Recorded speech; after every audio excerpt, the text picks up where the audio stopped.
Okay, so we are gonna do Pete Mondrian's pumpkin, and I'm gonna actually draw in pen so you can see what I'm doing. So you're gonna follow, we're gonna actually do this twice because it is a little tricky with the horizontal and vertical lines, and we'll get to that point in just a minute. So what I'm gonna do is I'm gonna put 2 fingers right in the middle from the top, and I'm gonna make a dot right underneath. And then I'm gonna do the same thing on the bottom. Right in the middle, 2 dots, or 2 fingers stacked up, make a dot.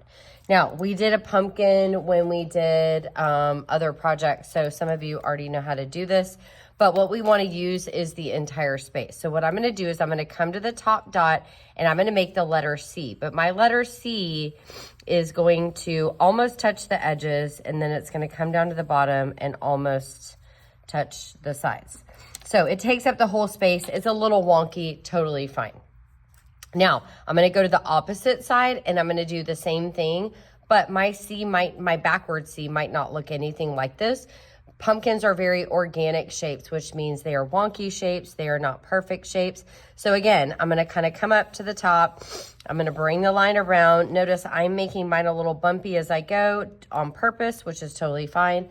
And then I'm gonna connect. Now, once I have the shape of the pumpkin, I'm always gonna start and stop on those dots. So now I'm gonna start and stop here. Notice I made a smaller C, but it's still a C. Then I'm gonna come to the other side and I'm gonna do the same thing. I'm only leaving a little bit of space. Okay, now I'm gonna do the same thing. I'm gonna kind of curve it, and then I'm gonna come back to the dot and I'm gonna do the same thing on the other side. So now I have 6 lines that I just did. I'm only gonna do 2 more. So I'm gonna do a line like this and a line like this. Okay, so now I have the shape of my pumpkin. I'm gonna do the stem on the top, and we're gonna leave that space blank, okay? So now we're only going to do horizontal and vertical lines from this point on. So what I'm going to do, and yours is not gonna look exactly like mine because your pumpkin doesn't look like mine. So what I'm going to do is I am going to make a horizontal line close to the top of the pumpkin. It's gonna start on one side of my paper and stop on the other, okay? And then I'm gonna come towards the bottom. I'm gonna leave some space. I'm also gonna draw a full horizontal line that comes all the way across. Notice I'm not erasing anything. I'm going slow. I'm taking my time. I'm making my lines intentional. I'm not making them wonky. These lines need to be straightish, even though we're not using a ruler. Okay, so now I have 2 full horizontal lines. I need a couple more horizontal lines. So what I'm gonna do is I'm only gonna connect parts of my pumpkin to each other. So in between those 2 lines, I'm gonna make a line. It's not gonna go all the way across, but it's still horizontal. It's gonna touch, let's see, 1, 2, 3, 4 lines, and it's gonna stop. And then I'm gonna leave a little space underneath it, and I'm gonna do the same. I'm gonna start on that same part. I'm gonna make another horizontal line that connects a couple of my lines, and then I'm gonna stop. I'm gonna give my horizontal lines a break for a little bit, and now I'm gonna work on my vertical lines. So now in the middle of my paper and the edge of my paper, I'm gonna kind of eyeball that middle point. I'm gonna make a vertical line that goes all the way from the top to the bottom.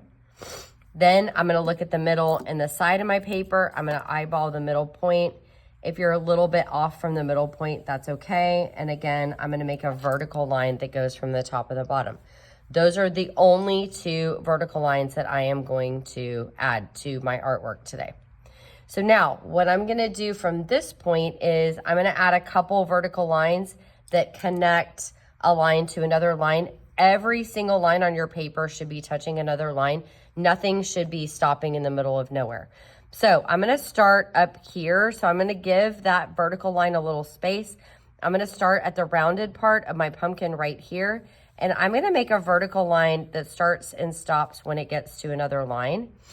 Vertical lines run straight up and down. They are not diagonal.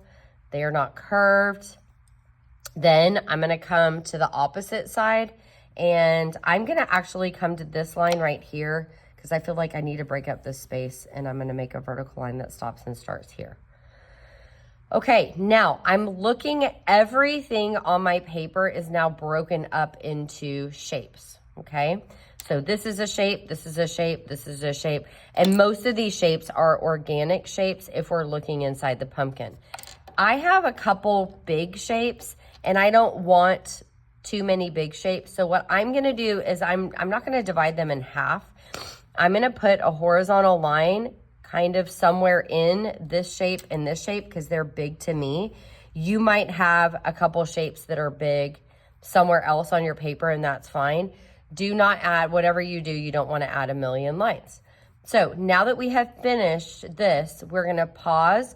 We're going to carefully go over every single line with Sharpie, and then we'll go for the next instructions.